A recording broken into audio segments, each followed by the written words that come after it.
আসসালামু আলাইকুম। সবাই কেমন আছেন? আশা করি ভালো আছেন। আজকের দিনটা আমার জন্য একটু অন্যরকম। মনটা খুব একটা বেশি ভালো নাই। তো ভাবলাম আপনাদের সাথে একটু শেয়ার করি। আজ 2 দিন যাবত আমার ছেলেটির জ্বর। জ্বরের প্রকোপ এই বাড়তেছে তো এই কমতেছে, 101 থেকে 103-4 এরকম। মাঝে আমার মায়ের শরীরে ভালো না, তো ছেলেটাকে অনেক চেষ্টা করার পরে কিছুই খাওয়াতে পারতেছি না। যা কিছু চেষ্টা করে খাওয়াইতেছি আবার বমি করে সব ফেলে দিতেছে। আজকে দুপুরে বাসায় কিছুই রান্না হয় নাই।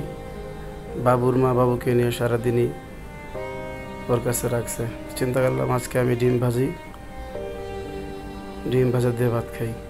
তাই তো চেষ্টা করলাম, ডিম ভাজলাম, আজকে ডিম দিয়ে ভাত খাইলাম। আসলে এগুলো ভালো লাগে না, ঘরের ভিতরে একটা সদস্য যদি অসুস্থ হয়ে থাকে কার ভালো লাগে? কারোই ভালো লাগে না। তো এখন দুপুরে খাওয়া দাওয়া করে ভাবতেছি ডক্টরের কাছে নিয়ে যাব, দেখি ডক্টর কি বলে। তো ডাক্তারের কাছে গেলাম, ডাক্তার দেখে আসলাম। ডাক্তার ওষুধ চেঞ্জ করে দিল, 2টা টেস্ট দিল, ব্লাড টেস্ট, ডেঙ্গু টেস্ট। সবাই দোয়া করবেন আমার ছেলের জন্য।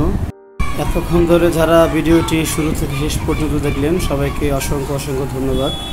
আর যদি ভিডিওটা আপনাদের কাছে ভালো লেগে থাকে অবশ্যই লাইক, কমেন্ট, শেয়ার, সাবস্ক্রাইব করতে ভুলবেন না। আসসালামু আলাইকুম ওয়া রাহমাতুল্লাহ।